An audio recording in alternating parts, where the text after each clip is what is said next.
Hey, Ultimate Gazebo here. Still fighting off a cold, replying to a video done by Boxing84 Batman, and in his video, he says that there are no such thing as atheists, and yet I'm replying to the video. Haha. Anyway, what I'm about to say is not original at all. In fact, I wish more theists would take the time to do their homework when it comes to counter apologetic arguments before making these kinds of videos. There would be a lot more originality that way. Uh, a lot of people have tried to say that there are no such thing as atheists, such as Yokup and a bunch of other different folks. It's tragic that the term atheism itself is so widely accepted, as Thunderfoot has pointed out, since it doesn't really indicate what someone believes in, just what one does not believe in, which I'll agree is a bit backwards when it comes to viewpoint groupings. And no one would call you an Azeusist, but atheism is a term I'll still apply to myself for convenient reasons. A lot of what you said may as well have been considered textbook apologetics, because it's been said so many times before, and it's been refuted so many times before. You said that you must be omniscient to know that there is no God absolutely, and that's true. You basically have to be omniscient to know with absolute certainty that there is no God. However, the atheist didn't make the claim that there is a God. The theist did. The burden of proof is not on the atheist. Most of the time, an atheist's disbelief is pretty reasonable. Like the invisible unicorn analogy, which is as old as the hills, by the way. If someone were to claim that invisible unicorns exist and that a person doesn't have, and that person doesn't have any kind of empirical evidence to support that claim, you can reasonably assume that there are no invisible unicorns. I'm guessing you are probably an a-unicornist. Evolution is not really about luck or randomization. I think you have a misconception of how evolution works. Evolution, it's about adaptation and natural selection. There are pseudo-randomizations, kind of like the pseudo-random algorithms and fractals almost. But it definitely isn't random, in the sense of some kind of, frequency based on radiation in space or something. You're using a God of the Gaps position in assuming that we're so perfect that we have to have been created by God or something like that. It reminds me of Robin Ince's History of Creationist Thought. The creationist asks, that looks hard to make. How could nature do it? And of course the creationist solution is, Magic Man done it? And I kind of feel that way about any God of the Gaps position. You can't just plug God into anything that's really hard to explain.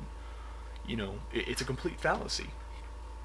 Anyway, whether or not evolution is a fact or not, it does not really prove God's existence one way or another. So it's moot. And we have empirical evidence for evolution, and there is no empirical evidence for God.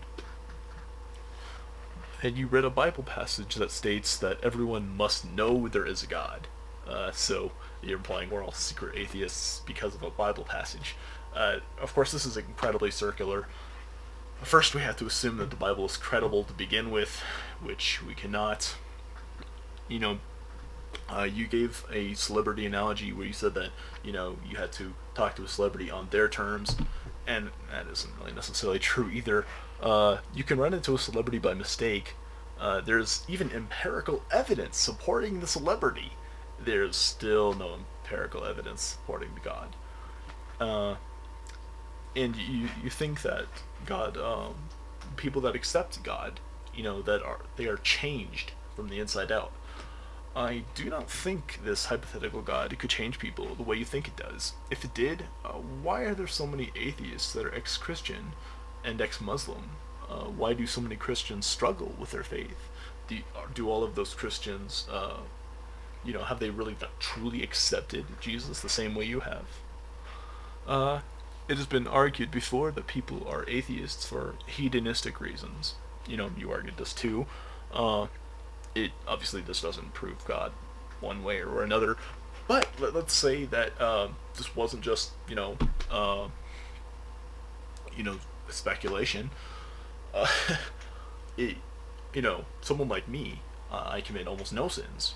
I live no kind of lifestyle that a good Christian would disapprove of, except that I don't believe in God because I don't have empirical evidence to support the claim that there is one. And even if there were, I would see God as more of a separate entity, and not something that I should worship. Like you. I don't think I would worship you, even if I thought you were a very admirable and intelligent person. I don't feel the need to worship anyone. Let's see. You have a notion that you must repent and believe in God before He will show Himself to you, so to speak. There are a lot of other religions that require certain conditioning, and these people are convinced of whatever it is they're being sold. Scientologists are some of the most vehement believers I've ever seen. There are many people that seem to think their position is the correct one, and they seem to have some kind of a self-known evidence that they can't show anyone for one reason or another, like the people that are psychic or see spirits, and the jury's still out on that one. And well, I guess I'll just conclude this. Most atheists do not claim that there are no gods. Absolutely, most of the time it's a position of there are probably no gods, and we can reasonably think this. So, I'm sorry for being sick, but I felt compelled to respond. So, have a nice day.